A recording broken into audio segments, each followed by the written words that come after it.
Requesting everyone to maintain the silence because live streaming is on.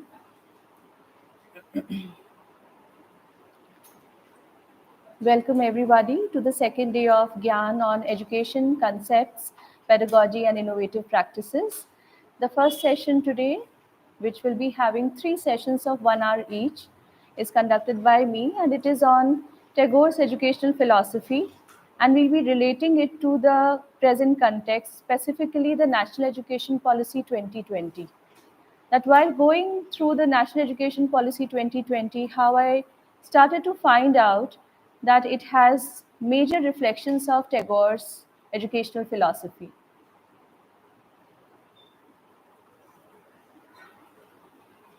The history of human modernity gets delineated by the technological innovations and succeeding developments originating post industrialization. We all know it is not the case that prior to the 18th century, none of the scientific developments were noticeable. History of science and philosophy has testified to several stages of such civilizational maturations. However, the non-tangible force behind these evolutions was provided through the continuous intellectual and knowledge interchange across the contemporary landmasses. Trade and commerce was one of the important routes which eased this exchange of ever evolving human knowledge. Evidently, it can be deciphered that science and its spread pushed the trade and commercial exchange further, which in turn gave an impetus and brought the world closer, information-wise and knowledge-wise. Education has been underlying force behind all kind of movements and revolutions, especially in context to how modernity is understood. However, over the decades and subsequent centuries, modern beings were observed to experience alienation and rootlessness, a sense of deprivation from their own environment, and themselves began to pervade. Based on this viewpoint, getting back to the past existence and creating a nexus with future possibilities is inevitable, and education seems to provide the agency for it. The civilizational transformations and acceptance of diverse ideas from communities with even more diverse backgrounds and heritage within and without India demonstrates the heterogeneity in the ideas behind educational conceptual understanding and structural implementation. So, the question here which comes to my mind is, why is there a need to base education on a philosophy? Education Education has a soul of its own and is based on a philosophy. Why? Because it connects the human with a higher purpose and thought where it is not merely individualistic. But the larger aim is to visualize connectivity for the larger community. The need to base education on a philosophy is to unlearn before learning, opening yourself to what is coming your way, reconstruct the ideals and values as per the demands of the time, and bridging the gap between philosophies which are getting innovated and the past philosophies, education systems, various education systems, and cultures of a country. The goals of education need to be revised consistently based on their past achievability, present expectations, and future interventions. Thus, I come to National Education Policy 2020, where the Ministry of Human Resource Development, Government of India announced recently this policy, and it is being understood and implemented in various capacity and stages. And the audience here, the participants, you all are stakeholders, so you would have great interest that what does NEP 2020 hold in itself? And how can we relate it to certain philosophy here where I'm attempting to relate it with Tagore's educational philosophy.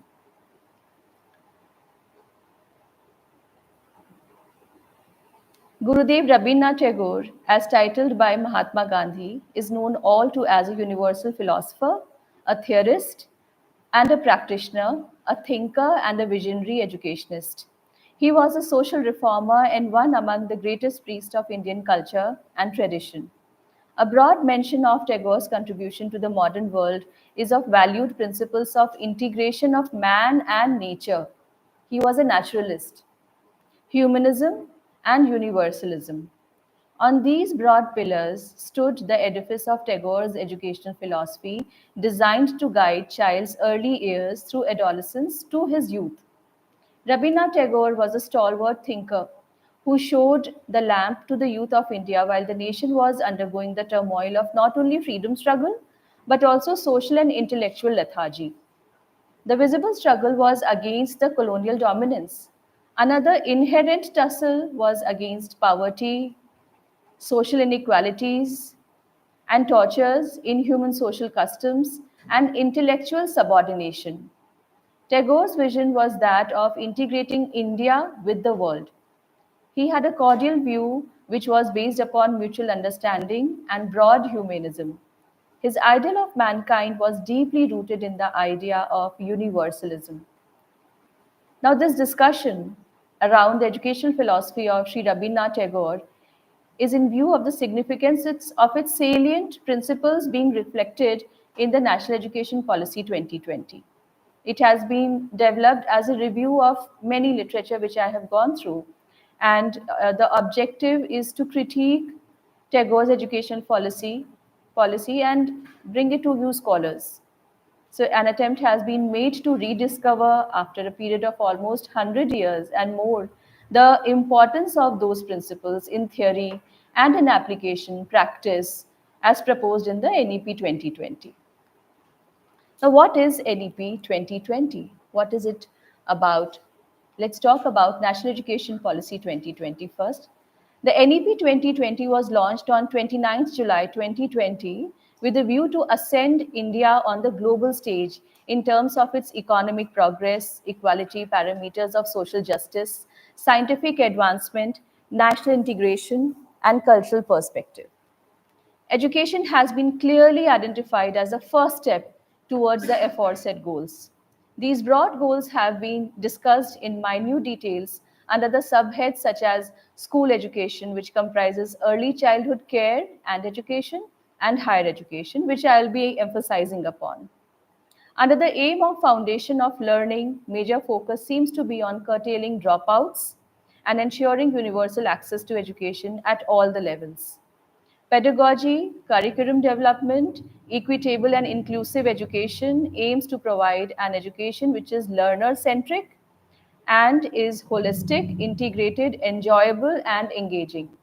Another segment of NEP 2020 is higher education, which directs to have a forward looking vision and calls for restructuring and consolidation with an aim towards multidisciplinarity. What do young minds need? How does one shape the young minds? Let's emphasize on this question and think about it. Shaping of these young minds on novel educational ideals calls for a broad understanding of past, present, and future in terms of social aspects like inclusivity, justice, access, and freedom of choice. Keeping these broad dimensions as parameters, this is a stage where we need to remind ourselves the education principles of Tagore and try to identify, understand, and interpret those in NEP 2020. His philosophy aimed at fitting the novel ideas and knowledge with Indian scheme of culture. Thus, this discussion today is divided into two major sections: early childhood care and education, and higher education, followed by the conclusion we'll be discussing. What is ECCE? Early childhood care and education. Let's understand it from the perspective or viewpoint of Tagore. Tagore, you must be all aware about his famous poem and what he talked about freedom in his poem, where the mind is without fear and the head is held high. The same spirit is reflected in one of the educational principles stated by him, that is, freedom in education. According to Tagore, there are three kinds of freedom: freedom to act, freedom to think, freedom to express, which is related to emotions. And when we are talking about small children, the larger aspect is around emotions. He said that freedom depicts harmony of relationships. By freedom to act, he indicated that creation should be free willed. Creation engages various activities under academic, vocational, and social heads. Under freedom to think, Tagore talked about engagement of mental and intellectual faculties of a man, taking intellectual initiatives, independent observations of surrounding and self, inventing judiciously, foresighted consequences, and creative imagination are broadly outlined as the intellectual engagements by Tagore. The points mentioned under the freedom to think largely indicate the academic research constructs suggested by NEP 2020. Tagore based these ideals on certain prepositions which could be applied starting from the school level. He advocated having liberty and democracy as the underlying goals of education. Liberty and democracy. He proposed that education and the curriculum could have the structural authority of the teacher, but should be designed by keeping the receiver in the focus. He uses the word giver and receiver. Tagore based his philosophy of education on harmony and fullness. What do we understand by harmony? According to him, learning should not create a tussle, a conflict in the mind of a child.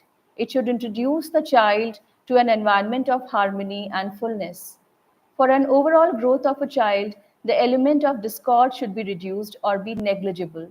It was seen by him as the first step toward facilitating growth, inclusivity, a self growing society, and an international community based on his principles of universalism and humanism. Therefore, the starting place for harmony and joy, according to Tagore, were the schools, where a child was mainly a result of his own childhood experience, which was his own childhood experience of school was bitter. Tagore's experience. It was bittersweet and led him to frame the educational principles for the India on the verge of entering modern period, which is based upon freedom of action, thought, and expression. Education is a way which leads the soul on the path of freedom. It begins from home at the time of birth and takes the child to the second stage in school. What is the idea of school? Coming to now, we have discussed harmony, what should be the environment, but what is Tagore's idea of school and how does NEP reflect on what or how school should be? So, here are two visuals. One shows a controlled environment, and the other, we might not have it every day, but it is a sort of classroom which Tagore says should be in a natural environment because he was a naturalist. Now, what is the idea of school? The idea of school has been categorically understood as an enclosed place where instructions are imparted to the student in a controlled environment, the picture on the left. But I have kept it visibly that there are no students because they would not like to go there, so they went to this classroom. Naturally, they chose the second picture. Education is central to mental as well as social progress. That is the reason why small children are encouraged to go to school so that they can learn to develop an appropriate social behavior. Natural surroundings, visualized as schools, were seen apt for the physical development of children, where they explore, experiment, and engage themselves physically. Especially in early years, it was regarded significant to let children spend a major part of the day in open surrounding, not just for their physical well-being and development, but also to activate their senses, all the five senses. And now you can get reminded of the Gurukul system, the ashram system as well. The question arises at this point of discussion, what was the vision of schools of Tagore? Did he imagine schools to be a place of strict, organized, rote learning or places of enjoyable, receiver-centric learning? Tagore's concept of school was a version of learning amid nature, learning by observation and experiencing through one's five senses, empiricism, in a natural surrounding or sitting together in a group under a tree and listening to a teacher's discourse. These were the visionary learning models of Tagore. School were mere or more of a lively and enjoyable places, and definitely not which intimidated a young child or learner of an exercise college education. School should be formed and established with a purpose which is productive to both the student and teachers. When we come to the teacher, the question comes, what should be the relationship between the receiver, and the giver. The relationship between a giver and a receiver is a mutual one. The experience of learning itself is a holistic if it fulfills both the parties' aspirations at the same point of time, simultaneously.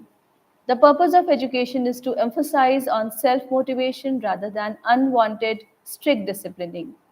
The three principles of freedom, which I mentioned in education, act, think, and express, would flourish only when environment of self-motivation is encouraged. This in turn helps in fostering intellectual curiosity. Competitive excellence stands no good unless the child is encouraged to develop a perspective to look at things with a curious mind. Acceptance of what is given leads to an undemocratic learning environment. Questioning, enquiring, arguing, developing a dialogue are a few healthy ways of developing intellectual faculty of one's mind. Tagore, with these ideals, thought of establishing a school, which later came to know as Shantiniketan Vishwabharati at Bolpur, 100 kilometers from Calcutta. Now, coming back to how their views or how Tagore's views got reflected in NEP on early childhood care and education. So these are the six broad points which would cover that how NEP talks about certain sections, subsections to be included under ECCE and which were already talked about by Tagore. The early childhood care and education under new pedagogical curriculum structure states that for children from the age group of 3 to 6 and 6 to 8, that means first 5 years should be surrounded by means of learning which are exploratory and activity based. The learning should be multifaceted, play based, which creates curiosity, encourages thinking, and introduces them to be creative, visually and kinesthetic learning is encouraged. Besides this, an essential focus needs to be on introduction of children to domains like social, value-based, ethical, personal, care, cultural, and communicative development. Another aspect is of Indian knowledge system, which has predominantly been highlighted at school as well as higher education level. At the school level, poems, stories, plays, songs, and arts need to be brought closer to the children to introduce them to the oral and cultural traditions of India. Now, coming back to Tagore, what he said here. Tagore gave essential emphasis upon the nature of the curriculum and the teacher in these primary elementary schools. He indicated that the curriculum should be enjoyable, interesting, and the teacher should be a person who loves his pupils, as well as teaching as an activity. According to Tagore, if a teacher loves what is to be taught, the love for the pupils will follow naturally. The curriculum, as per NEP 2020, has been built upon the foundation of three things: play, discover, and act. Classroom learning needs to be interactive and integrated with art. Art integration suggests, as per NEP, that various elements of art and culture will exist in concept learning across the subjects. This definitely will make the learning enjoyable and attractive for young children. Similarly, sports integration is another important aspect to be included in the learning process, which aims towards developing self discipline, teamwork, responsibility, initiative, and collaboration among the small children. For Tagore, curriculum was beyond the books and the classroom. Learning needs to be complemented by non academic aspects of life, communing with nature, interaction with culture, and artistic pursuits. As per Martha Nussbaum, he resonates Tagore's ideals that education should not be reduced to being a tool of the economy, quote unquote. She deeply reflected upon Tagore's educational ideals that he considered educational value as a human experience of completeness. He reiterated the quest to rediscover the old Indian values and traditions and link those with the education of today at various stages. Education needs to provide an environment of freedom and flexibility. Flexibility to the teacher to teach and plan the lessons, and freedom to the children to encounter the moments of enthusiasm and surprise while learning. Tagore compared the ideal learning environment or a school as a bird's nest and not as a bird's cage. NEP document prepares a structure of 5 plus 3 plus 3 plus 4. However, at the foundation level of first 5 years, it follows the principle of unstructured spatial and temporal environment for children to come across naturally to the new and individual learning experiences. Tagore is known to be unappreciative of fixed and rigid structures. So you see how they are complementing or how they are reflecting each other's ideals. Children from the primary level should be taught in mother tongue, and the conceptual understanding should be encouraged till the primary level in native language. Tagore was supportive of English as a medium of instruction, but only after the elementary stage. He recommended that mother tongue should be the medium of instruction during the foundation years so that the young children develop a respect for their language, and through that, they would nurture a natural bond and respect for the Indian culture. He asserted that language is an expression of culture. It expresses the tradition of ages. Shikshar Bahan. Bahan is vehicle, and education is seen as a vehicle by Tagore. The vehicle of education is considered to be an important writing of Rabindranath Tagore, where the fundamental aspects of his educational philosophy are discussed. Besides, it also talks about the importance of vernacular languages or mother tongue as a means of imparting lessons and interacting with school going children, like circle time talking to each other in native language. The NEP 2020 policy document reiterates the same viewpoint that children in their foundation years are quick learners and native language or vernacular as a means of lesson impartation should be easier for them to understand and enjoy the school going process. The interactive style, conversational discussions with children supplemented by reading lessons, followed by writing, can help in developing literary skill in children. English can be seen as a third language, which will be introduced for a convenient transition when needed. India being a diverse and multilingual country, the three language formula is to continue as it is the constitutional requirement according to the aspirations of the people from different regions. Therefore, promotion of vernacular or native language or other regional languages and English under the three language formula is to be encouraged for implementation without any forced imposition on any state, especially at elementary stage of education. Now let's discuss higher education and how Tagore has reflected upon it. So this slide has certain green flags and certain red flags here about higher education and the points which have been, or the viewpoints or opinions of Tagore which are reflected under NEP 2020. How the education shouldn't be and how higher education should be. So it's not just NEPs making it attractive for elementary stage little children, but for the adult learners as well. Tagore favored an open environment for learning in contrast to the entire dependence upon education through books majorly. He opposed the indoctrination and regimentation of thoughts, lest it makes the mental framework more and more rigid, constricted. He favored an education which looks forward to academic interactions towards solving social problems, larger problems. With regard to the freedom of expression, he demonstrated confidence in the power of emotions. According to Tagore, each human being has capacity to create and share on an individual level as well as a team. Liberation of emotions was one of the essential objectives of Tagore's educational philosophy. He called for engaging and expressing through reading, writing, painting, enacting, and through various other mediums like poetry, drama, art, forms where human faculties can do wonders.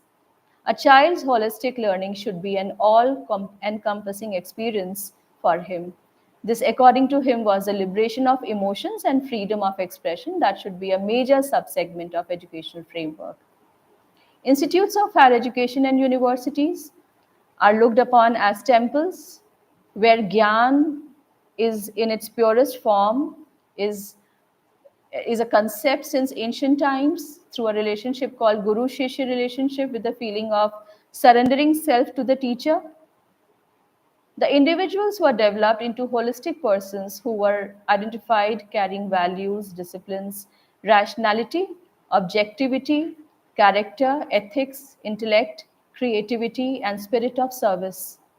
Ancient centers of learning like Takshila, Nalanda were the centers of multidisciplinary learning, and NEP 2020 focuses majorly on multidisciplinarity. The above attributes, accompanied with the economic independence suitable to the contemporary needs, is the aim under NEP 2020 by establishing new and transforming the existing institutions into quality universities and colleges. According to the policy document, quote unquote, the purpose of quality higher education is therefore more than the creation of greater opportunities for individual employment. It represents the key to more vibrant, socially engaged, cooperative communities and a happier, cohesive, cultured, productive, innovative, progressive, and prosperous nation. Tagore was a naturalist. Aesthetic urge was a part of creative self expression, and developing a learning environment was emphasized upon by Tagore. He particularly wanted to communion between the nature and the learner. A surrounding enabling an active communication of man with the nature will develop an intimacy with the natural world. It helps in bringing closer the space inside and outside, which is essential for the spiritual revelation of divinity within oneself. He firmly believed in the natural instinct of a child or a youth to be in communion with their natural surroundings. A sense of curiosity with regard to the natural surrounding develops in the young minds. Thus, he strongly advocated field trips, excursions as a part of educative process. NEP 2022 has exploratory internships with research as an objective. Among the aims of education, as discussed by Tagore, they are categorized as moral and spiritual, intellectual, physical, internationalism, universal love, and towards harmony between individual and social aims. The same, the same seem to have been reflected in some form or the other in NEP 2020. Education should stress upon moral and spiritual inner development of a being. It should, from the formative years of a child, lay the foundation of harmonious development of personality. The education should be broad enough to satisfy mental quests as well as spiritual. Emphasis on moral training and development of character through inner discipline should be an essential component of education at all stages. Development of human fellow feeling and sociability advocates a sense of kinship among the mankind. This encapsulates the moral aims of education by Tagore. Value based education as a part of higher education derives importance from the need to bring in the merit of humanistic, ethical, and universal human value of truth, righteousness, peace, love, non violence, and citizenship, to name a few prominent ones. Coming back to NEP, it looks forward to prepare citizens who intellectually contribute in structuring the path of progress for India. Similarly, Tagore's intellectual aims of education talked about real intellectual attainment and not the bookish knowledge. It directed towards acquisition of ideas through independent effort and perseverance, hard work. Experiential learning was seen as a salient aim as it's developed the availability or ability to learn directly from nature and life experiences. Real life conditions were perceived as the true teachers and surrounding environments as real schools or universities. The applicability of the learning was emphasized by Tagore. As a part of one of the aims of Tagore's educational policy philosophy, holistic education must provide diverse learning conditions to the youth. Under NEP, opportunities of experiential learning are proposed as internships where the youth can learn certain skills under a mentor. This gives flexibility to the learner to opt for that experience as per his or her choice of field, such as local industry, business, artwork, etc. Internationalism has been a very important aim of education according to Tagore. This led to human brotherhood and union. For him, creating brotherhood and harmony through education has far fetched implications. Education synthesizes the culture, values, ethics, and knowledge of East with the West. Under the NEP 2020, the aim is towards making the citizens awake of global issues. challenges, and empower them to become active promoters of peaceful means of negotiations and brotherhood. Similar to internationalism was his ideal of universal love and harmonious life. This creates conditions for people to connect with each other, which is a prerequisite for a healthy and inclusive community life. The higher education institutions, as per NEP 2020, also aim at creating courses which have project development as an integral part of learning to link the knowledge with practice for community service, community engagement, and response. What are the fields where it can be seen?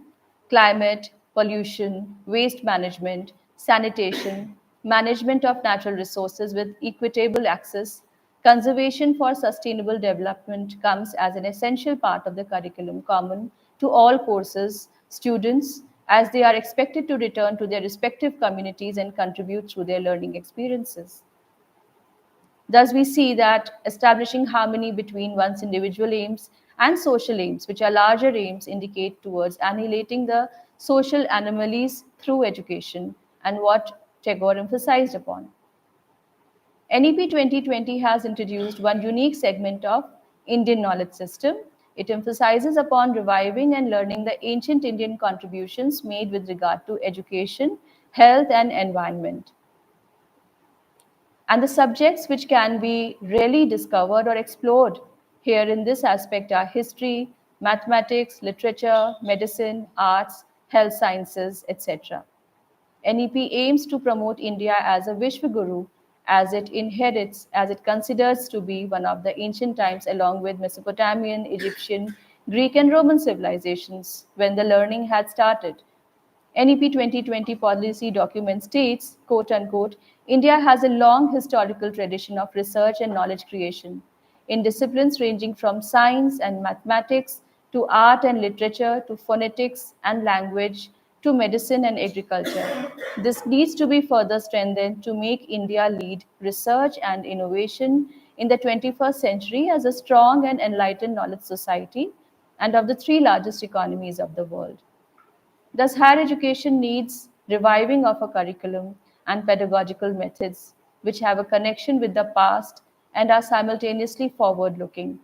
A curriculum that aims to promote creativity and innovative framework. Thank you.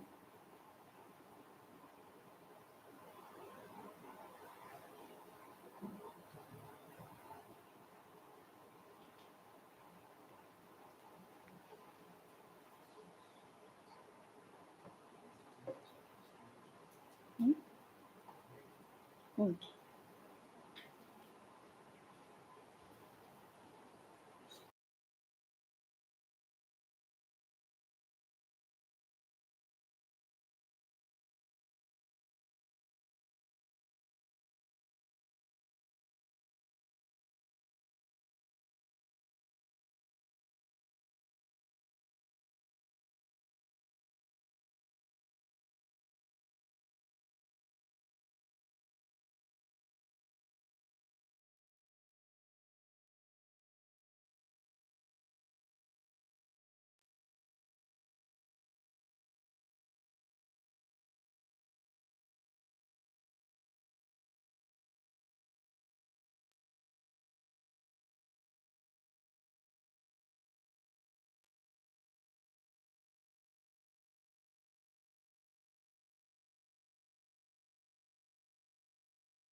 primary. You could call it, like, there can be early, lower primary, and upper primary, but we just say elementary school. Typically in the US, we say elementary, and we mean kindergarten through grade 5. Sometimes it's kindergarten through grade 6. It depends on local, where I'm from in Maine, the local schools are kindergarten through 6, actually. And then you move into middle school, which is typically a different school. It almost always is a different school, and it is typically grades either 6, 7, 8, or it is grades 7, 8. Again, where I'm from in Maine, it's 7, 8.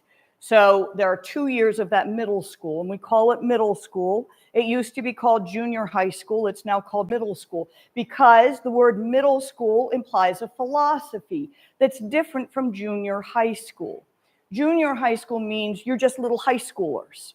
Middle school means you're in a middle stage where you're going through some things as a kid and you're trying to grow up. So the philosophy changes even based on what we call a school, okay? And then we have high school, which you might call secondary, and that's grades 9 through 12. And we don't split that out, and there's no choosing a track in 10th grade. It's just 9 through 12. You do your programming for high school and grades in those 12.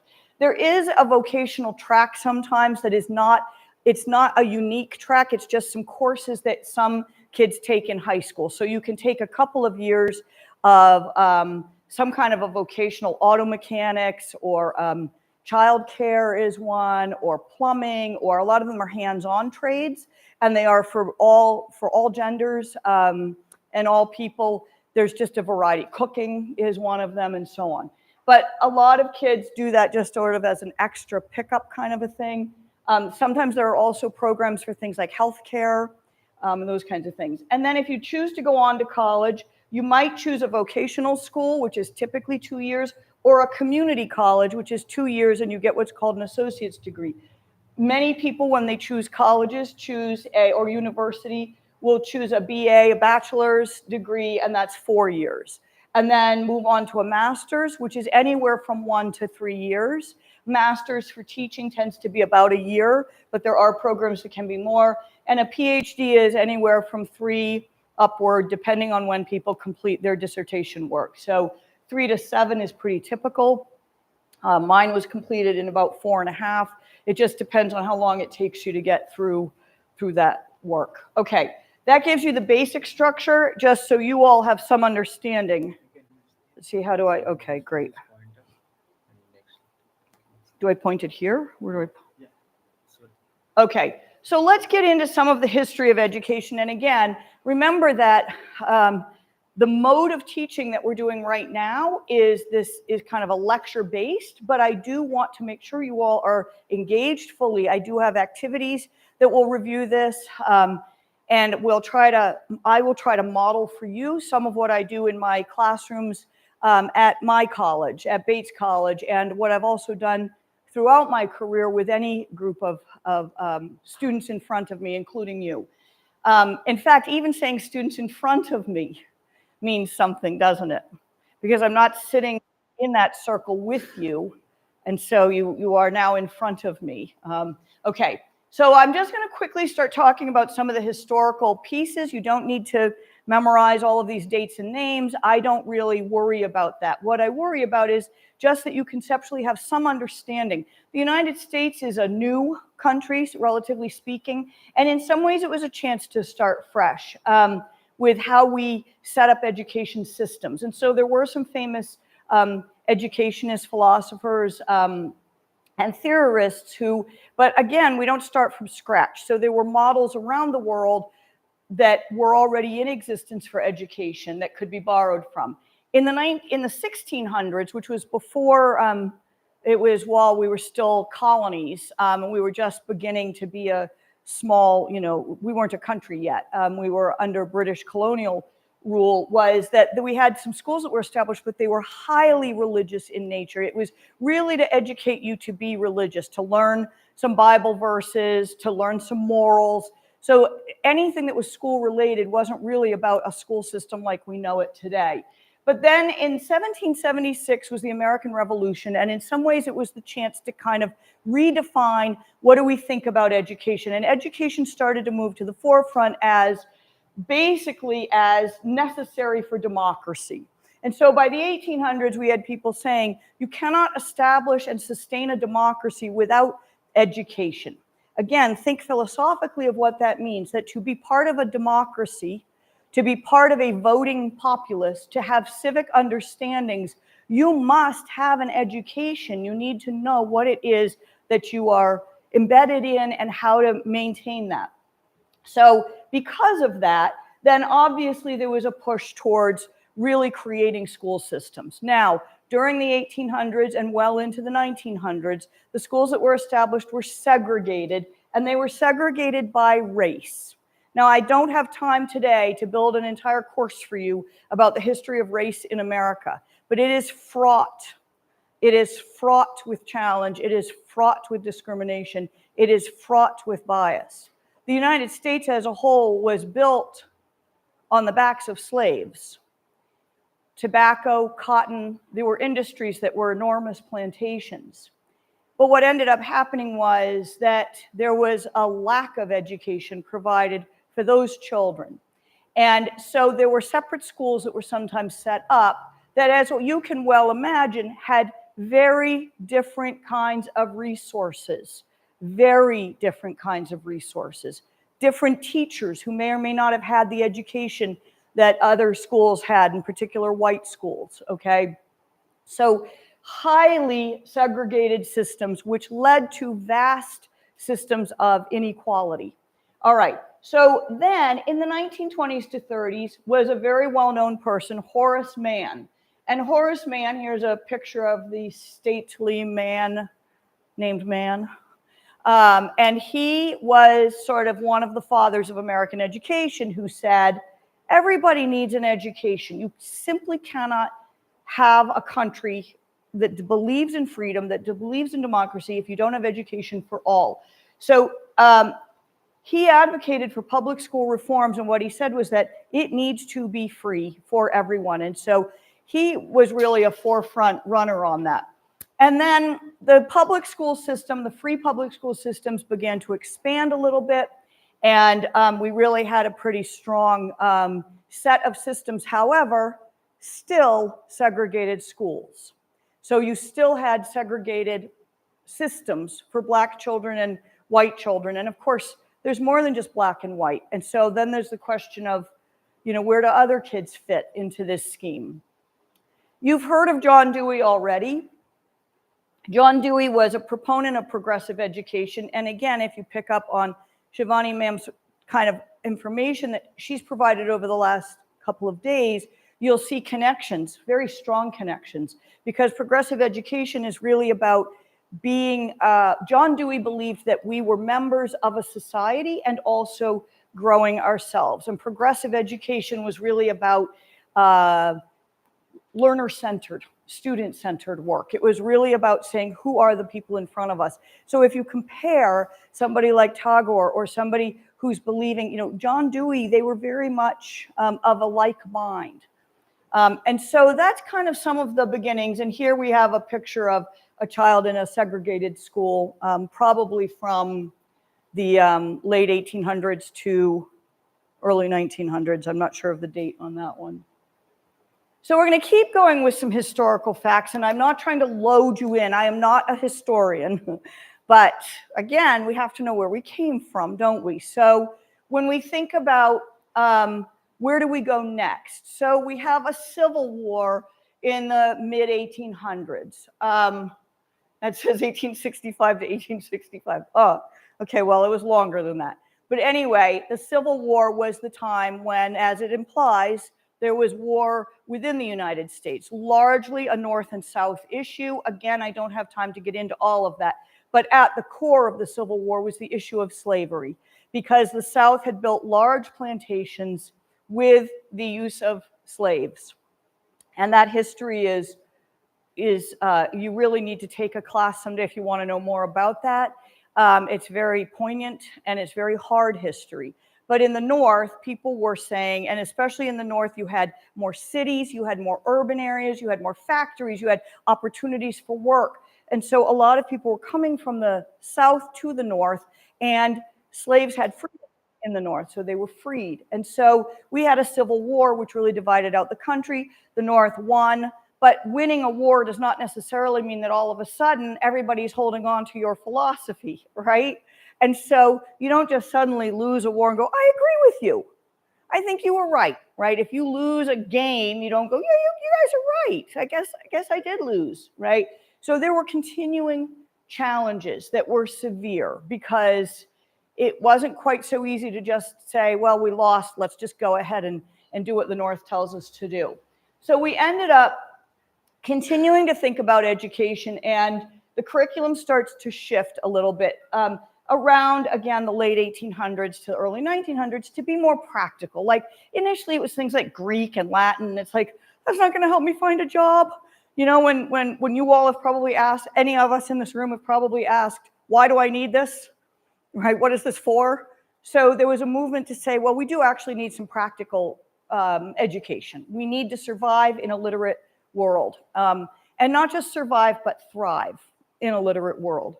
So we start to move along, we're kind of moving along. And then in the mid-1950s was the very famous case, Brown versus the Board of Education. You may have heard of this if you've studied education at all, or if you know anything about some of the key legal issues in the US. But if you ask most American, well, I can't say that nowadays, I have no idea. But I will tell you, if you ask my students, they will tell you they know what Brown v. Board of Education is. And it's sometimes abbreviated as Brown v. Board, just an easier way to say it. This was the key decision that desegregated school systems. And the fundamental principle was that separate is never equal. Separate is not equal. You cannot simply say there's a black school and a white school and they are equal. They are not. They are fundamentally unequal because the resources that go into those schools are radically different. And the ways in which those kids have opportunities and whatever the next steps are, and whether they have computers nowadays, not in the 1800s or 1900s, is really radically different. So, so this was a very important thing. Now again, let's suppose, again, this is where I would tend to walk around a little bit more. I've got to stay within the camera. But let's suppose that I say to you, you need to desegregate your school now, and the law says you must. So now you say to me, well, okay, I guess I have to follow the law. But then you read a little bit of the fine print. And the fine print says, with all deliberate speed. Oh. Now I say to you, you're going to desegregate your school, right? And you say yes. But what are you going to now do? You don't want to segregate you don't want to desegregate. You don't want to have the black kids coming into your white school. So what could you tell me? Anybody, what could you say? Say that again. Do it very slowly so it never takes place. Bingo. Do we still have segregated schools today? We do. Now, by law, you're not allowed to. In practice, there are many ways to segregate a school. All I need to do is draw my city lines on a map a certain way. All I need to do is make sure that this neighborhood school is for just this black community, right?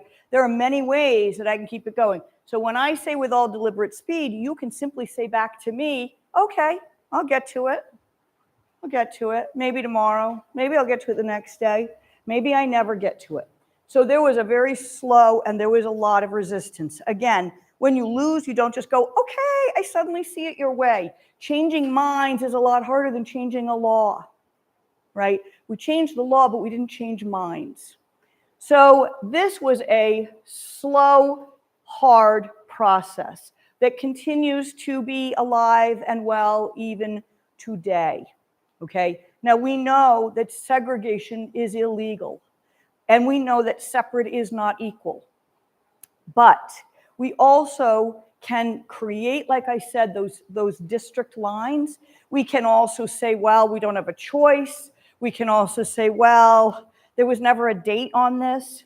And so now you start to see things like Ruby Bridges in 1960, who was the very first elementary child, black child, to go into a white school. And what I want to show you is all of these men around her are the National Guard, and she needed adult protection for a tiny little 5-year-old child to go into a school. This is a stunning and very famous picture. It shows just a child, a little girl, who's just trying to go to school, and she needs protection around her of a bunch of men, and she had to walk through a gauntlet of people that were yelling at her and angry with her and spitting on her. And so again, and I don't mean to, we've made progress, we're working on it, okay? But I want you to understand that, and there were, of course, people who cared deeply about Ruby and made sure that she got what she needed as well. So I don't want to make it look that everybody, there were plenty of people who were supporting getting Ruby into that school, okay? But she kind of symbolically represented that motion towards that integration, because as we can see, if the case was 1954 and she's in 1960, you can see what I mean about, well, we'll do it when we feel like it, right? You can see that right there on those dates. Okay.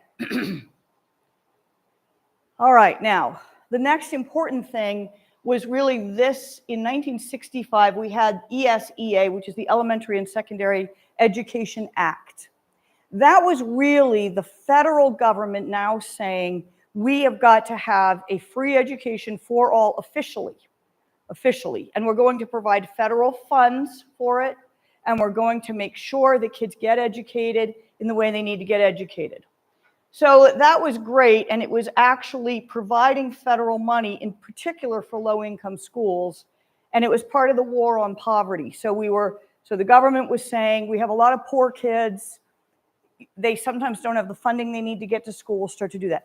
And then things like school lunch programs started to come into being, because we know that food helps kids be in school, but also get to school in the first place for that food, and also helps them learn. And so there were federal funds set up. Now, does that solve all the problems for everybody? No, it does not. We still have, even within our schools, there's still, even at this point, we still have kids that are not necessarily getting equal education opportunities. In large part, we're talking about girls, and we're talking about the disabled. And of course, we're still talking race. That's an ever ongoing conversation, but we at least are starting to target race in a very direct way. So now in 1972, it's time to start thinking about gender. That what we realize is that there is a lot of discrimination on the basis of sex. And by that, I'm talking, and in 1972, we were still talking boys and girls. We were still talking male and female. We weren't talking about the larger issues of gender. We were literally talking about whether boys and girls are getting equal education. We're talking about whether girls have access to the math and science classes. We're talking about whether girls are, when I grew up, which was in the 70s, girls took home economics, meaning we learned how to sew and we learned how to cook. And boys took auto mechanics and woodworking and electricity and those kinds of things. And it was very clearly the girls do this and the boys do that. That has since changed, and I check in with my students regularly, and even my own kids growing up, where schools either now mandate that all genders take everything, or that they're just open to whoever wants to take whatever it is. But we still, again, we saw there's discrimination in sports, which is another whole topic of another day. But the point is that in 1972, something called Title IX, when you see this word title, it just means section. It's just a section of a law. I don't know why we call it a title. It's just think of it as section. Think of it as, in India, you all use the word scheme sometimes, right? So think of it as just a term that means section. So this Section 9 was based in a law that prohibited that discrimination. But we still have a whole bunch of kids that are not getting educated. And these are kids that have disabilities that are severe enough to keep them out of the mainstream classes. Now, I teach a course in disability at my college, and I also teach the law around this in a master's program. So I know this law like the back of my hand. I could recite it in my sleep. And what I will tell you is this: disability is a huge umbrella. A huge umbrella. All of us in some ways have disabilities, right? My eyes are quite bad. I am a little bit disabled in my eyes, okay? But I'm not under the category of being visually impaired according to what the law might protect in this way. Now, if I weren't wearing my glasses, I might actually be in that category, but I have something that can help me to see, right? Okay, so disability is enormous, right? You might break a leg, you're kind of disabled because you're not able to get around the same way. But we have certain categories then of disability. But even those categories are very vast. You have everything from blindness and deafness to autism, to dyslexia, which is very manageable in classrooms, to intellectual disability, to cerebral palsy. I mean, there's just a whole bunch of categories, and they're all very different categories. Somebody who's blind needs something different from somebody who's deaf, needs something different from somebody who's autistic, okay? So this law came into being in 1975, and it was originally called the Education for All Handicapped Children. We now call it IDEA, which is Individuals with Disability Education Act. So I'm just going to say that again because I don't have it written out. Individuals with Disabilities Education Act. That act is critically important and very strong. Again, I teach this inside and out, and I teach an entire course, which you all call a paper or a program, on this law alone. And that law said, wait a minute, we said everyone gets a right to an education. So you can't tell me that everyone does not include this child or does not include any child out there. Yeah, but hold on, wait. My school doesn't have a ramp, I'm sorry. They can only get to my school if we have a ramp. No, you get a ramp and you get it soon. You get it immediately. That's not an excuse. You can't say you don't have a ramp. Yeah, but this person's blind and they really need brailing. Then get brailing and get it now. This law is tight. Is it perfect? It is not even close to being perfect. Are there a lot of issues that come up? Are there lawsuits around it? Yes, but it is a good, strong law. And the law says, well, wait, hold on. I'm teaching 5th grade, and that child is operating at a 6-year-old level. So obviously they shouldn't probably be in school. No, that's wrong. They can still be in school. And maybe they don't go into your 5th grade class, but maybe we make a different arrangement within that school. Now, when I talk about public schools, I'm talking government schools, and I want to make that clear as well, because one of the differences between India and the US is that you all have a category called government schools, and then you also have a category called public schools. And they are slightly different based on, well, a lot of factors you all know better than I do, okay? In the US, we call them public schools, and those are our government schools. So anytime I say public school, I'm not thinking of the Indian public school, I'm thinking of government schools, okay? In the US, government schools are actually quite strong. They have very strong licensure requirements. All teachers must take a course on this law, and that's the course I teach. All students that want to, all teachers in the US must take an entire paper on this law, because there is no excuse. You can't say, I'm sorry, I don't know what to do with that in my classroom. I'd be fine in my class if I just didn't have that kid sitting there, right? We're going to talk more about this as the week goes on. But you're not allowed to do, you may believe it, you may go home and believe it. I've had talks with teachers before that say, yeah, but I said, you can go home and say that all you want to, but here in the school, as a teacher, you are not allowed to say that. You say, yes, please, let's get these kids in and let's figure it out. So my son on the autism spectrum, many examples of teachers say, well, he won't make eye contact during presentations. Right, because he's autistic. So what we do instead is we don't make that work against him. You're not allowed to give somebody, you're not allowed to mark somebody down negatively due to a disability. So my son on the autism spectrum, if he can't make eye contact with a presentation, he doesn't get marked down or fail that presentation because of it, okay? Just like you wouldn't say somebody who has a broken leg, well, they just failed, they can't make the race today. You work with that person and find a different way. You figure it out. We're going to talk a lot more this week about this. I'm just giving you a little bit of a little drop in the bucket there, okay? All right. So now I would like you all to do what I call a think, pair, share. And again, I'm modeling for you some ideas. So think, pair, share goes like this. First, you think. And so on your own papers or in your own heads if you want to, but I always tell students try to jot down, if you have paper in front of you, 2 or 3 thoughts on what are the, give a couple of thoughts in your head about 2 benefits to having inclusive practices that are truly inclusive for everybody. Race, gender, I'm going to throw LGBTQ in there, but our laws are not yet very strong on that, and disability. What are 2 advantages and what are 2 disadvantages? Write that down quietly, you're just in think mode. Actually, just come up with one, so for the sake of time. 1 advantage to full inclusion practices and 1 disadvantage to full inclusion practices.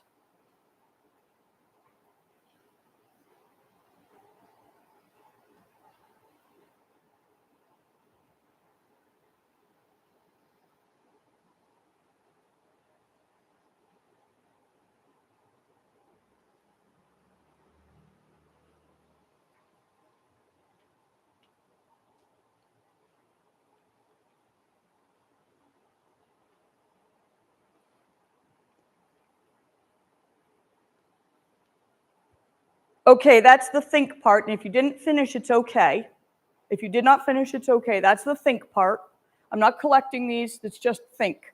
Now we have think, pair, share. So now you turn to a group around you, 2 or 3, and remember what I said previously, if somebody is off a side, you make sure they get included. You say, hey, turn around and join us.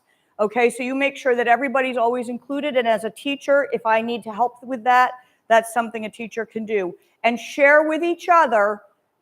Just share a couple of thoughts. We won't have time to do a lot of this today. So share in your small group, share out your thoughts. Go ahead right now.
Okay, now let's do the think, pair, share. So we paired, we did think, we did pairing, and we're going to share out this way a little bit. Now again, for the sake of time, I do think, pair, share all the time in my Bates classes. Almost every class I do something like what we just did. Sometimes I do a turn and talk, which is a variation, which is skipping that first think part of everybody doing it by themselves. It's just turning and sharing out. But now we do the share part. Now we can't all have everybody share. So there are a lot of ways you can do this in a classroom. You can have them share with larger, like say 2 groups combined. You can ask somebody from this side of the room and somebody from this side of the room. There are a lot of ways that you can arrange this to meet your time differentials depending. So let's say that somebody from that back row, can you share out one thought, either a pro or a con? Nice and loud so the cameras pick it up. Oh, a mic, there we go.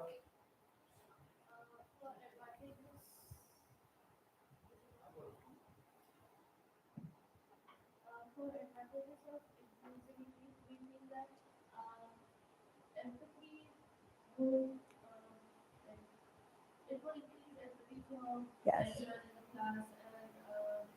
we could learn from the experience, so that's the resilience, as you mentioned earlier. Very nice. Resilience and empathy. Remember that I'm not teaching education, I'm teaching people, right? I'm not teaching English, I'm not teaching science, I'm teaching people, okay?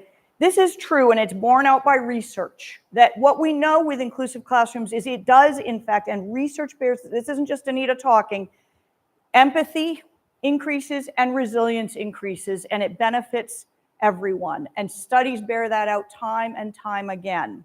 How about a disadvantage from over in this corner over here? Oh, I'm sorry, yes, the mic needs to go. Thank you. You have to keep reminding me. The goal of education depends. So, for example, if I were thinking from a purely capitalistic point of view, then it would not be fun for me to think of everybody. And because it's time consuming and it diminishes the resources that could otherwise be built towards potential. Very nice. I don't know if people heard that, but she tied in both marketization in a way, right, of education and the time that it might take. So when we deal with a market economy, when we're looking at competitiveness within, if we're only looking at test scores to get ourselves somewhere, now we've got a problem because we have a classroom of people that may, in fact, if we are products, right, if we're making these screens, the ones that have flaws in them that I can see, that are visual flaws, I just get rid of. They're not in my market, right? But children are not screens. If I'm making these tables and one of them breaks or one of them doesn't have a leg that works very well, we put it over in the corner. We don't worry about it. But we can't do that with children, okay? Or we can do it with children.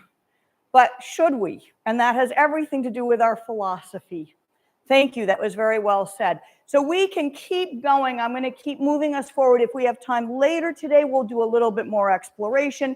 But what I wanted to show you partly was I'm modeling. Remember this meta level? We're also always learning about what we're doing we're thinking about what we're doing. So this activity works well. What if somebody comes into a class and they're completely unprepared? Are they going to be safe and okay with that activity? Maybe not, but maybe yes. So here's the thing about this. What I like about Think, Pair, Share, somebody may be sitting there lost. But if they're completely lost, am I singling them out? I am not. One of the things they can do is rely on a peer. Now, do we all want to have that person always depending on a peer? No, of course not.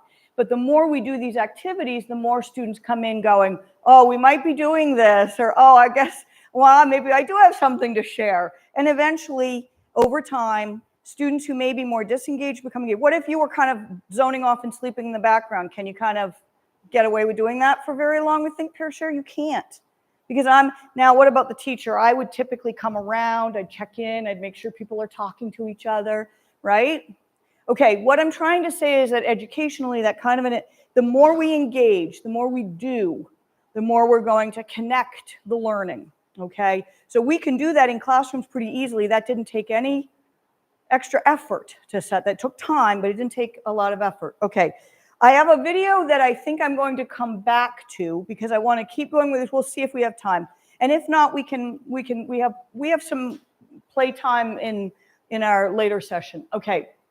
So what I'm going to say is this, that in 1983, a report came out that made everybody gasp. A nation at risk. That's terrible.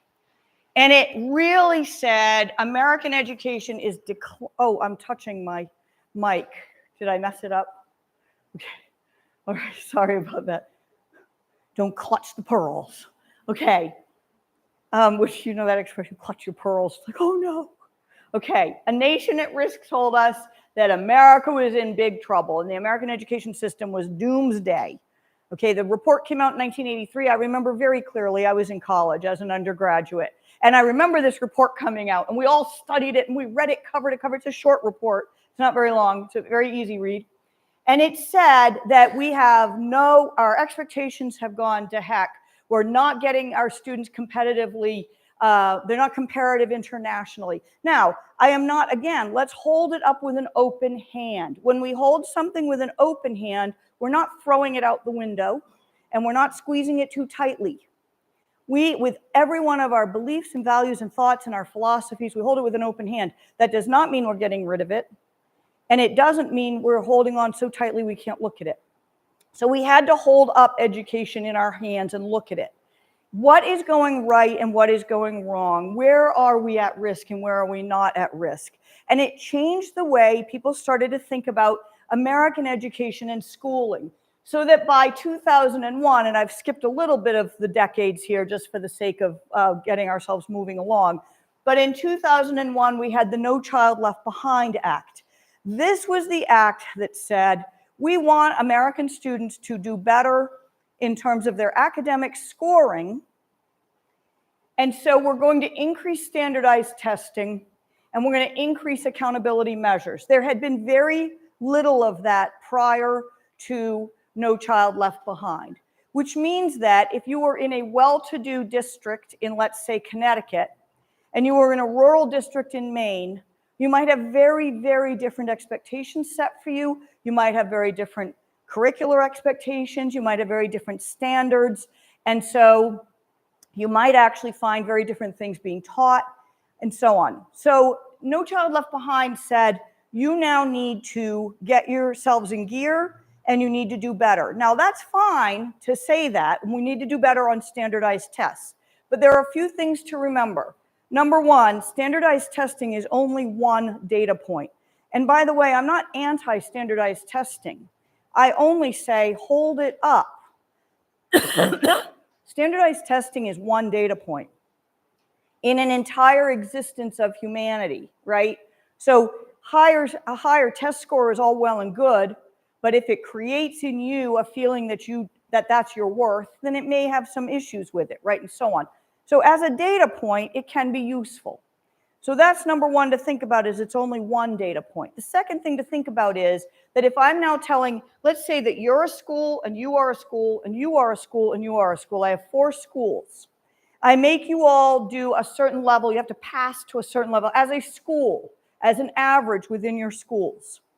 This school system fails. This one excels. This one does medium, and you all fail. My failing schools now are going to lose federal money. You did not meet my requirements and you did not meet my requirements. I'm taking money from you. Which are the schools that are most likely to fail? The ones that have no money. Is that what you just said? Right. The ones that are under-resourced are far more likely to fail. So the answer to an under-resourced is the answer to an under-resourced school to take their money. That's the fundamental flaw with No Child Left Behind. Now, here's what the government said. Okay, you're under-resourced and you need money, we get it. So here's what you need to do. There's plan A, plan B, and plan C, and if you meet one of these plans, we won't take your money. So now this school better get its acting gear, and there are several plans to do that. One's called a turnaround, where you basically get rid of all of your administration and some of your teachers and you put new people in. That's very drastic. Another one is you have within like 2 years to show that your test scores improve. So now you're just doing everything to get those test scores up. So there's different plans in place to do that, okay? So this is the way that our country functioned for a while, was through No Child Left Behind, which has now been put aside, okay? It has, because of the flaws that you all have already just pointed out within 10 seconds, okay?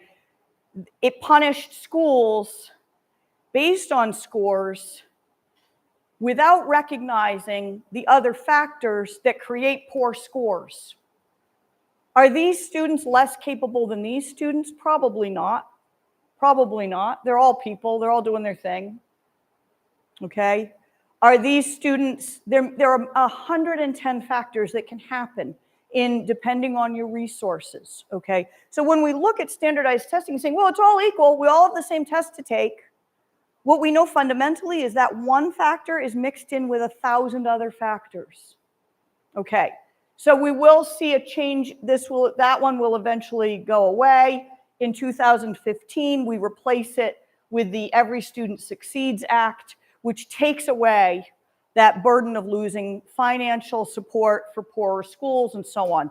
So it's I won't get into the details, but it basically took away No Child Left Behind so that we didn't end up with that pressure. So now schools are not under pressure to have to prove themselves under standardized testing.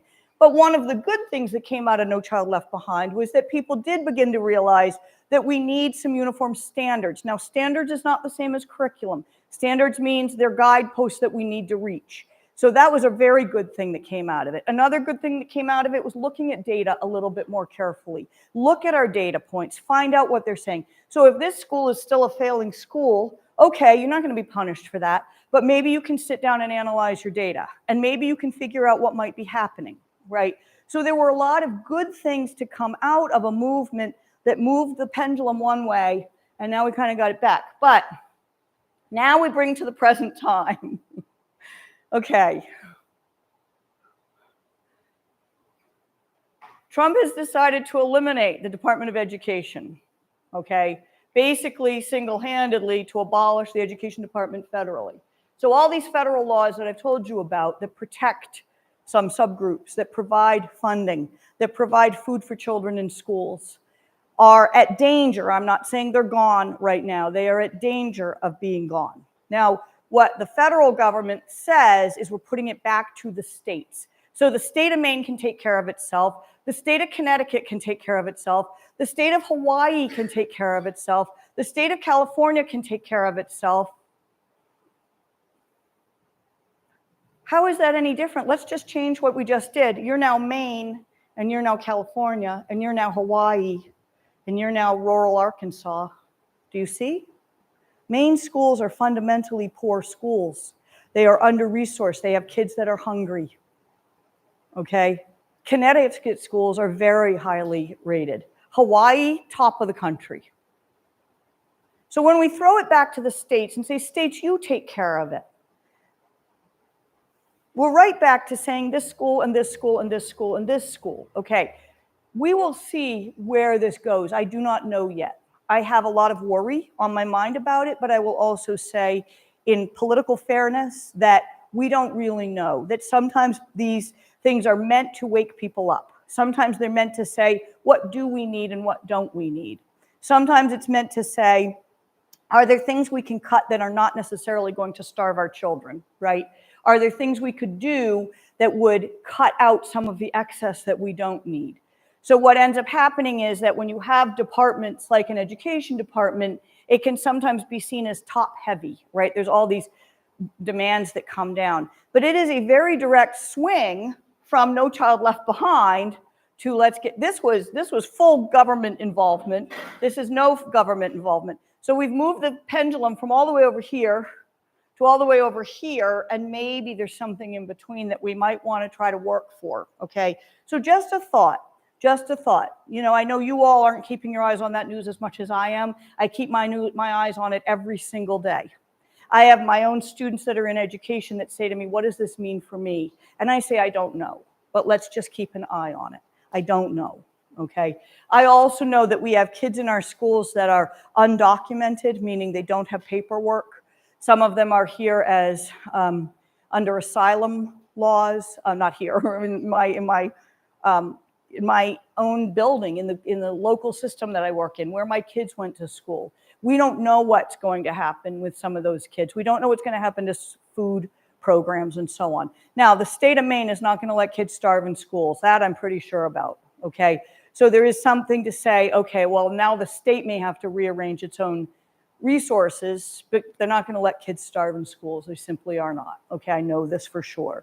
In fact, in Maine, the law says, and this is a Maine law, that all kids in every school gets free breakfast and lunch. You don't have to prove it. You don't need paperwork. You could be loaded in lots of food at home and you still get access to that program. Maine says, we're not going to tell you whether you can or can't eat our food here. Just eat, right? Okay. Everybody with me? All right. There's a lot of laws, a lot of stuff like that. I'm going to shift a little bit to, what do we have for time? We have till noon? Is that right? Okay. Yeah, okay, that's perfect. Okay, so perfect. So I want to talk about a few other key details in contemporary education, just so we can start to get a sense of comparatively, it's fun. I find it very interesting to think about comparison. I've spent a lot of time in India. I've gone in and out of many school systems that are amazing. I've seen some really phenomenal, very creative things at work. And I've also thought about that comparative nature. I teach a class on comparative education.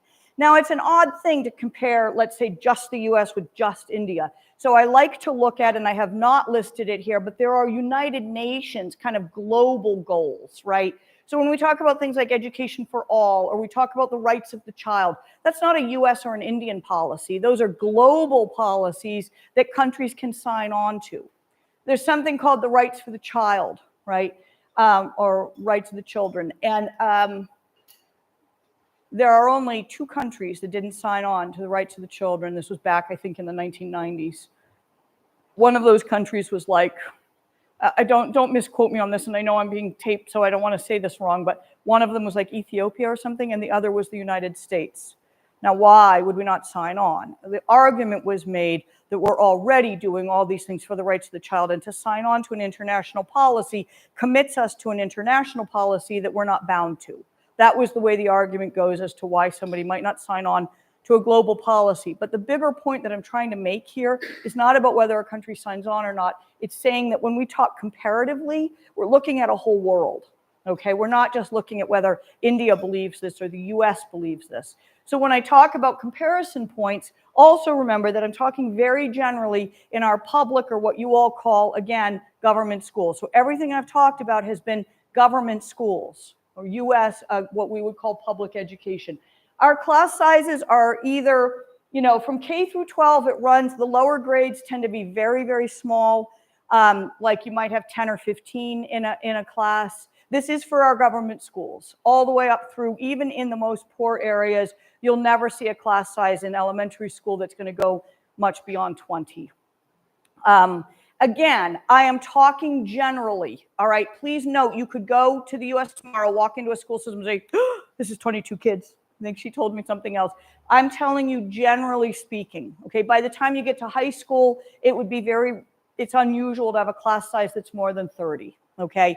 My son teaches in a high school, and his class sizes run anywhere from 5 to 15 at a high school, okay? Now, colleges, that varies greatly.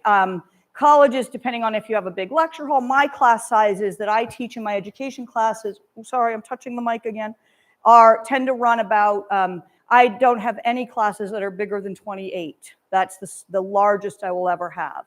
My class sizes tend to run anywhere from 5 to 25. And those are about the size of my classes at the college level, okay? Now, again, that depends. If you're in a large university, you can have 200 students in a lecture hall. So please know that at the college level or university level, that changes.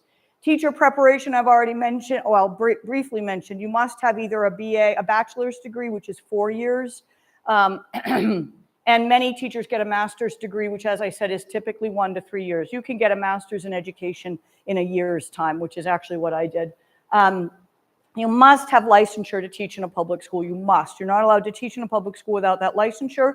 That licensure includes a number of classes that you must have, including a methods class, which I also teach, which has to do with things like think, pair, share, and how do you create engagement, all the things we're doing this week. And then you must also take a class in special education law. Typically, you need classes in literacy, diversity, and your methods classes, okay? And you also need classes in things like assessment and so on. Okay, teacher pedagogy tends to be, and again, you can go into schools and find plenty of exceptions, but the idea is that we do believe very much in that progressive, constructivist education, which is student-centered, and it's focused on critical and creative thinking, meaning that American schools tend not to do much with rote memorization. So that's another reason why American students don't perform as well on standardized tests. A lot of those tests are recall information. American students don't tend to do a lot of that kind of recall. It's more about getting into groups and thinking about things, or writing. There's a lot of heavy writing, reflection, and that kind of critical engagement. Also, I mean critical in the sense of critical theory, which means that you do take those beliefs and theories and you examine them. Say what's right about them, what's wrong about them, where can we do better, where do the power structures lie? So we talk a lot about that in my classes at the college level, but even at the elementary level, I talked with kids and said, who's represented in this room? What do we see in the book? So that's a critical lens there, okay? There is a great deal of diversity, and another reason that the US doesn't tend to score as well on exams globally is that our society is exceedingly diverse. It's tending to be more diverse than a lot of places in the world that score better, and that means that we are accommodating a great number of kids that don't speak English. In my local school system in Maine, just where I am in Lewiston, Maine, okay, right in that one little dot of the universe, okay, there are 30% of the kids that come from English, that are English language learners that come from a different multilingual background. So that's a third of the students in just little old local dot on the map in Maine. So those are kids that are coming into schools that don't speak English or that have very limited English proficiency, okay? We have a lot of diversity in terms of, yes, the disability, kids with disabilities are well integrated into classrooms across the domains. By the time they get into high school, they're less integrated. They tend to be a little bit more separated out depending on the disability. But our laws are very strong. You set up an independent plan. You can have dyslexia and make your way to Harvard or to top colleges. You can have blindness and make your way to top colleges. Disability should not be an obstacle in that path, because we have laws that give you a plan and that give you some protections. But we also have diversity of class, diversity of race, diversity of identity markers, diversity of LGBTQ students. And so we have a diversity that creates both a vibrancy, empathy, resilience, all of those things you've talked about, as well as the challenges, which is why it's easier to meet that diversity with smaller class sizes. If I have a class of 20, I have a better chance of meeting that diversity and knowing my students than I do if I have a class of 50, right? Okay. And then we do offer free breakfast and lunch programs, and this is just a typical picture of what a cafeteria kind of setup for food might be there. Okay, take a breath. We've covered a lot. I'm going to back up. I'm going to finish this slide, and then we'll see what we have time. I might do the video later. Again, just a reminder, we do have challenges as well. So on the last slide, I showed you some of the things that I think tend to be pretty positive about US education, public education, government education. We do have average test scores. We don't tend to perform as well as a lot of places. There is no testing required to graduate from high school, and often it's not needed to get into college. Now, I put this as a challenge only because many other countries and cultures require testing either to leave secondary and or to go on to college. I don't necessarily think that's a bad thing or a good thing. I'm kind of don't know. I think it's a little bit of both. We hold it in an open hand. But I put it on the challenge because it is something where when we eliminate that, it means we don't necessarily have those data points, right? Those are data points. Like it or don't like it, right? We have a wide range of diversity, but it can create challenges, including this idea of who gets what for resources, where our monies go, and so on. There are great funding disparities between rich and poor areas and districts, and we do have formulas to try to balance that. I say we, both the federal government, state governments, and local governments all work to try to balance that, but there's just no way around the fact that better resourced areas tend to have better schools. And they also, by the way, if you're a teacher, so let's say that you're going into teaching, right? Now you have a choice. You can either work at this failing poor school, or you can work in Hawaii at this great school. Which one are you going to want to kind of choose? Now, again, it might depend on your philosophy. Go, I'm going with this one right here. I just love this. I'm going to work right there. But your pay is going to be a whole lot better in the Hawaii school, and your quality of life is going to be a whole lot better at that school. And so we also are going to have teachers that have choice that are going to tend to work in the better schools, right? So where does that leave us? The other thing is you say, sure, I'll work in this school. but I'm only going to give it 2 years. I don't think I can do this school more than 2 years. I worked in Jersey City for 2 years, and I left. Do you know what that means for these kids in this school? They have a rotating set of people who abandon them over and over and over and over again. I'm so passionate about this, I can't tell you. When I left Jersey City, I felt that I was abandoning. They sit with me every day, and that was 40 years ago, okay? Why? Because they are in a cycle. Did I know that I was going to stay for 10 years in that school? I knew I was not. I gave it 2 years, and I loved those 2 years, but I couldn't stay. That group of kids get recycled, and what do you think they say? We're not worth it. Nobody stays, right? Kids absorb those messages, right?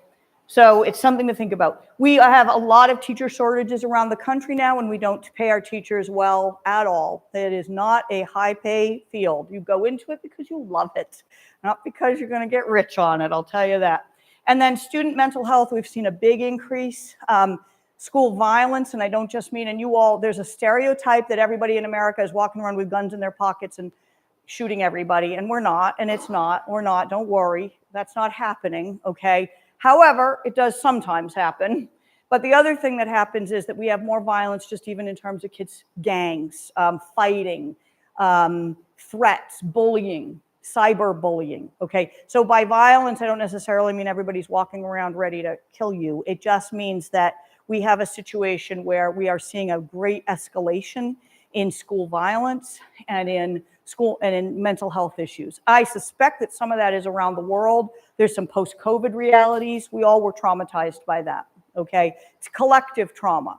But we also have kids in our school systems that are coming from real traumas within their homes, as you all have here as well, right? So we're seeing a great increase in that. So those are some of the challenges, and that is where I'm going to leave us to think about pros and cons. Remember, we hold it with an open hand. I don't now say, well, that's it. It's all gone to heck in a handbasket. No, I don't do that. And I also don't say, oh, it's the best thing ever. I just hold it up, and I say there's pros and cons. We live with the ambiguities. We live with those questions. We live with the uncertainties. We live with the paradoxes. To me, that's the space that's rich with learning. If I can live with a paradox, it means I can settle myself and I can ask the critical questions, okay? So I don't become paralyzed by it, and I also don't become complacent, right? I keep myself learning and moving forward, and I want all of my students to also settle into that place of ambiguity and paradox. It's okay to live there, all right? So we will, like I said, we have some activities that we're going to come back around to that are going to be more interactive and engaging. I have a little thing you'll do in groups. We do have another Kahoot, and we also, if we have time, we'll do the video was actually on Title I, which again is a title. It's really just it's a school system that did a video for parents in a low-income school to say, here's what we're doing for your students. And I just thought it was a very sweet video. It only is a few minutes, so we can come back around and look at that. So I think we're okay, all right? Well, I think we can cut the video. Should we open up for questions or anything like that right now?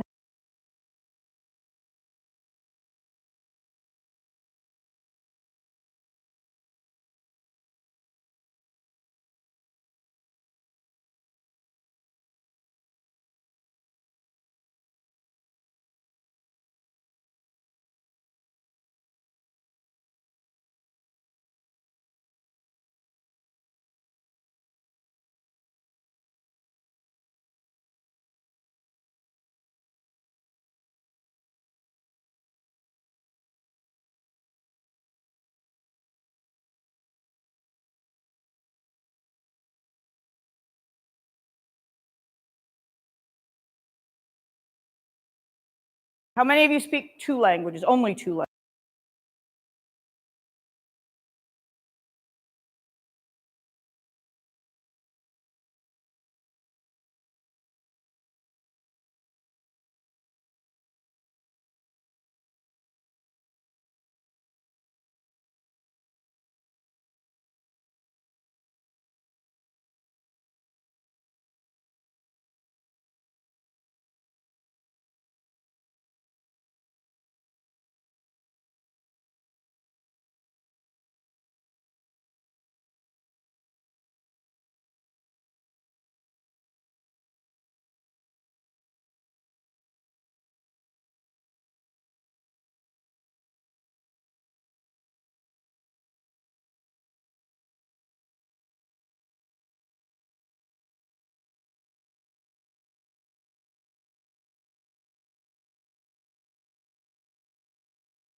give time or something maybe.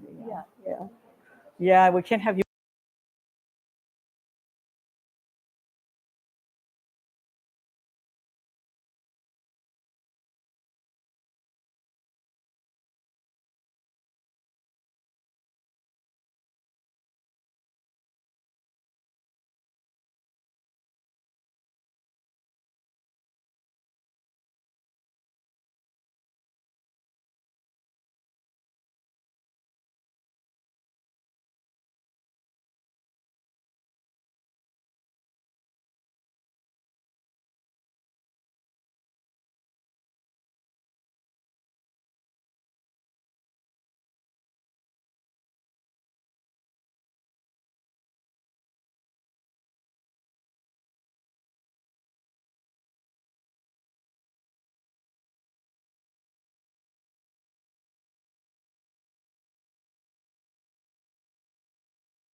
To help educate teachers.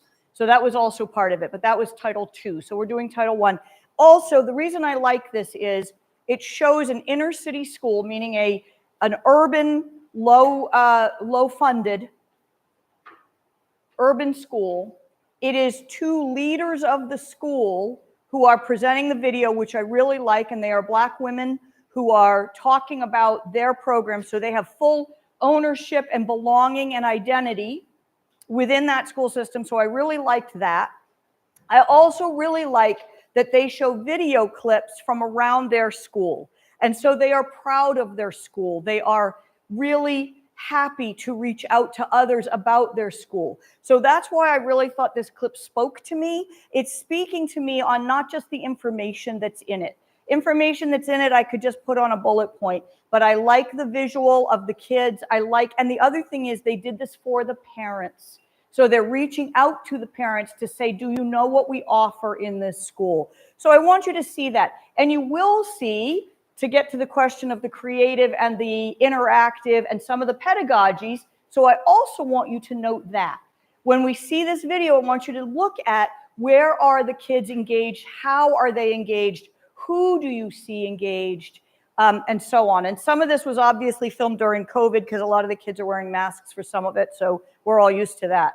Let me see if there's anything else I want you to think about. I think really that's the key. The key takeaway here is to hold it open and look at all the dimensions in a critical and creative way. Does that make sense to people? It's short. It's just a short little video. Okay, we can go ahead.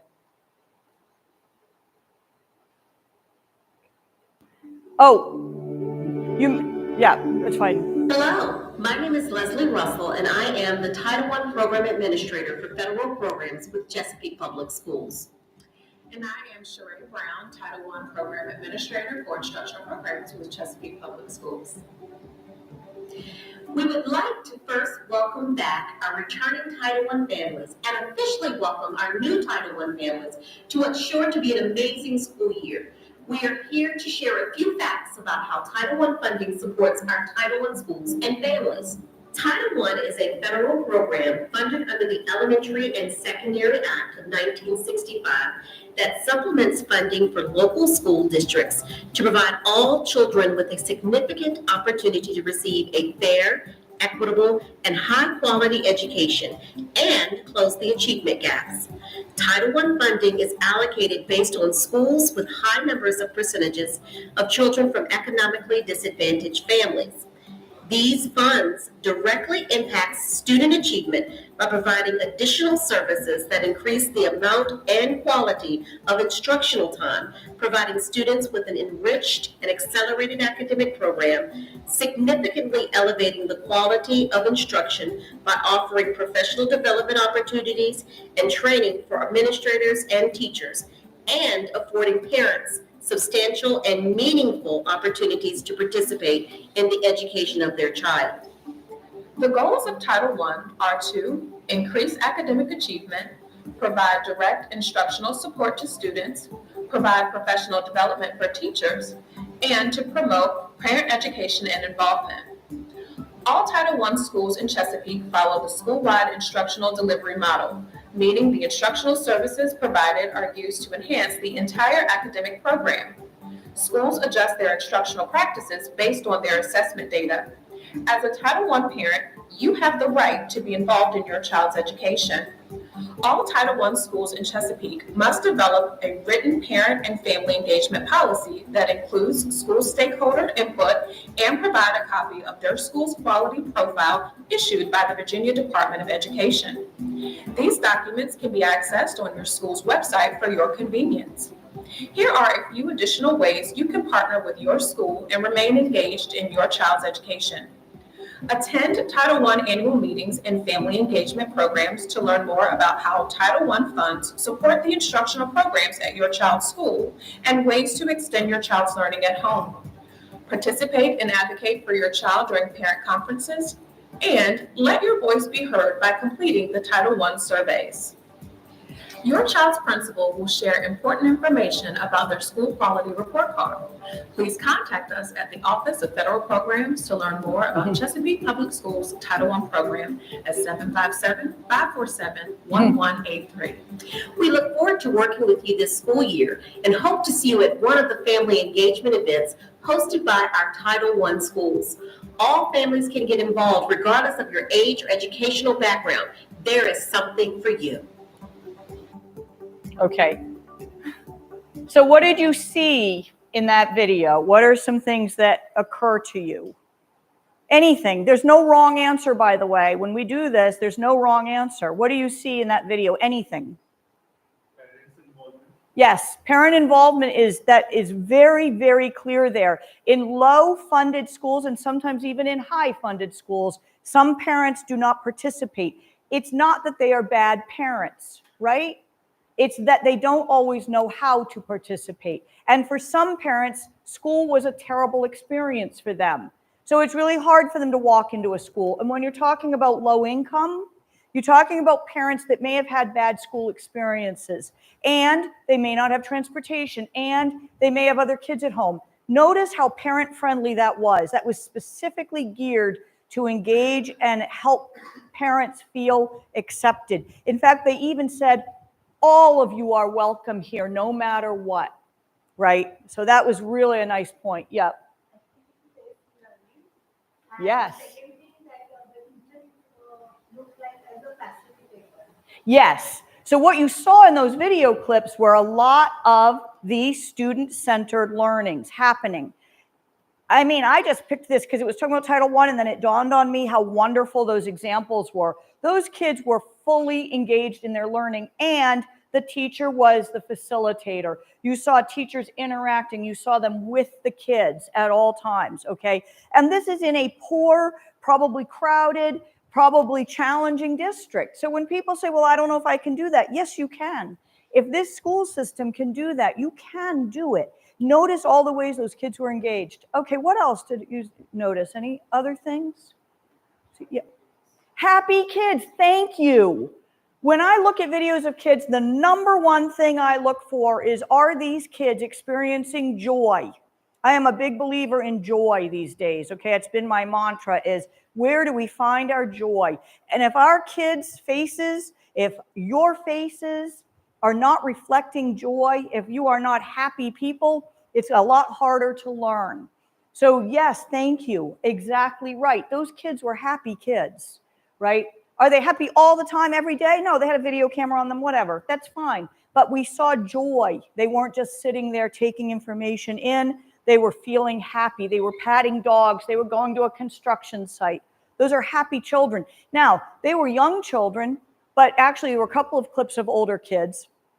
I believe in joy in every level of learning all the time, and that's been my latest thing. I just think we really have to think about that. So thank you, nice one. I saw a hand up over here, I think.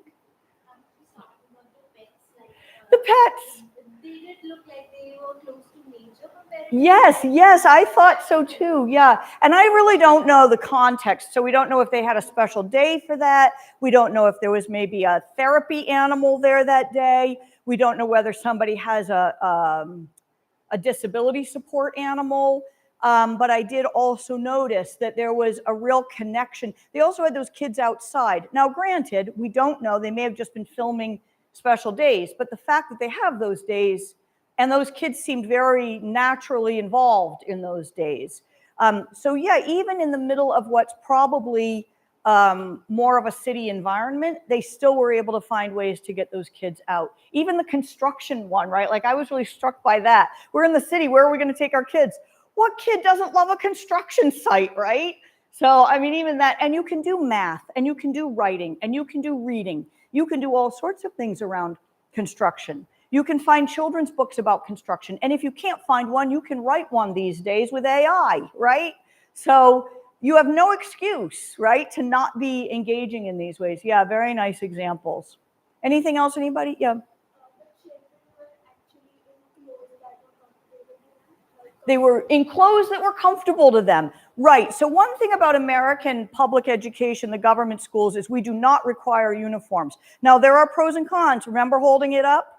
There are some really good reasons to have uniforms, very good reasons. One is it's an equalizer, which is, it can be a socioeconomic equalizer.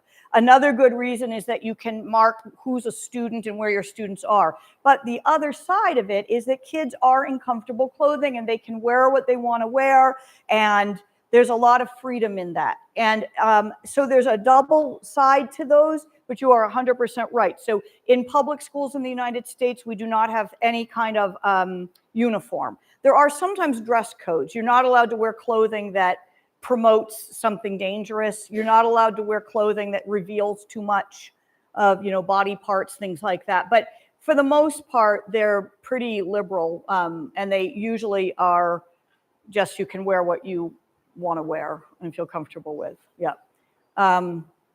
So that was a very interesting point that I hadn't thought about myself. Did you note some diversity among the students? So racial diversity, gender diversity. I don't know if we saw much for disability diversity there. That's what I thought too, maybe with the educators themselves. And I didn't know if the one with the dog was in a maybe in a chair, I don't know. But anyway, there was some diversity represented for sure. Yeah. And by the way, everything you've noted is not actually, the whole content was about Title I, right? So what's interesting, again, philosophy is there whether you know it is or whether you don't. Every single thing we just talked about is about what we believe about education, and fundamentally that was just a video to say, we're a Title I school, please come in. Well, the parents were certainly, it was intended to bring, but it was also to say, what is Title I? Title I is about providing supports for kids. It gives interventions for math and reading, and there's federal funding for that Title I, okay? So there's even just like some information there. Again, I could have bullet pointed that, but it would have left out all these other dimensions, right? So kind of interesting, isn't it, to think about how just one video conveys that. If I were to give you the assignment, which I'm not going to, but If I were to say to you, build a video about your, education experiences, it makes you think, what might you include? What would you show? If I were to tell you, I want to have you all do a video that I bring back to my students, what might you show and what might you include, right? So we don't have time for that kind of an exercise, but if we had more time, it would be really fun to do that. We're going to shift gears slightly. I have another interactive activity for you. This is just, we need to be in small groups. I have 1, 2, 3, 4. I think I have 9 of these, 8 or 9. So if we do like 4, excuse me. Excuse me. What we'll do is we'll divide you into groups of like 3 or 4, probably is fine. So you can make sure that everybody is included, and I would say groups of 3 or 4, so maybe 3, 3, 3, 3, and then maybe 4, or you could even do probably 2 and 2. Please, with the fans going, there's a chance you'll lose some of these pieces. If you lose a piece, it's okay. What am I going to tell you if you lose a piece? It's okay. You just lost a piece. That's okay. Okay, it's not a big deal. I didn't think about the fact that we have fans going. So in your group, you're going to find a clip of this. These are the little pieces you're going to lose, but there are a bunch of little pieces, okay? There's a whole bunch of them. And then you also have, can you open that up for me? You'll also have a board. So within your group, you're going to put the pieces on the board, and you're going to have to try to hold them. Or if you prefer, because the fans are on, you can also just write into that. So you're going to base it on the information that I gave you. I'm not going to put it up. I'm going to make you think about this and do your best, okay? And I'm not collecting them. Maybe if I were doing this in my classes, I might provide tape or a little sticky thing on so it sticks on. I don't have that for you. So just hold on to the little pieces. Also, shuffle your pieces up a little bit because we don't want them to be in order. So this is for your group here. I don't know, do you want to, is there a way to swing your chair around maybe? You are going to just very carefully. Some of these pieces are very tiny. And there's your board. Okay. And you all have 3 here. Okay, watch those pieces and that board. Watch the little pieces. There you go. Just watch those little pieces, and you all are going to work all together. All right, there's your board with little pieces. Again, if they blow all to heck and heck, oh well, that's all right. We're all right. Go ahead and get started on, and shuffle your pieces a little bit so they're not in order. Shuffle them up in your hand or something. And talk together. You can use your notes. You can use your notes. Do whatever you need to do. I want to take a picture. Some of those.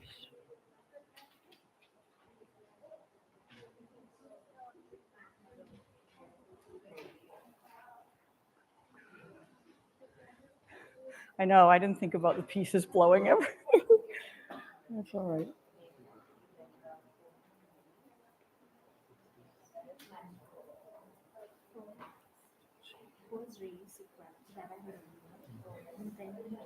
So you want me to write it down? Or you can rewrite them or do them on a separate thing, whatever works for you.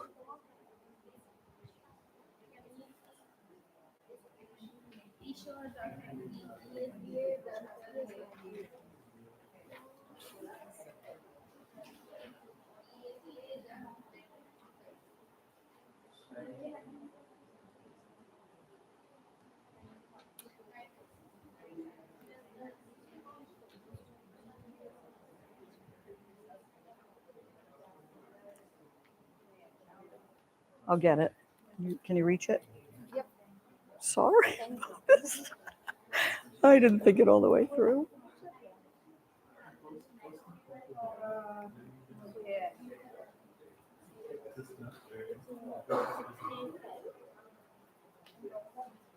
I wonder if there's a way, Shivani, to get these pictures up on the board. I wonder if there's a way. Can I send you these pictures?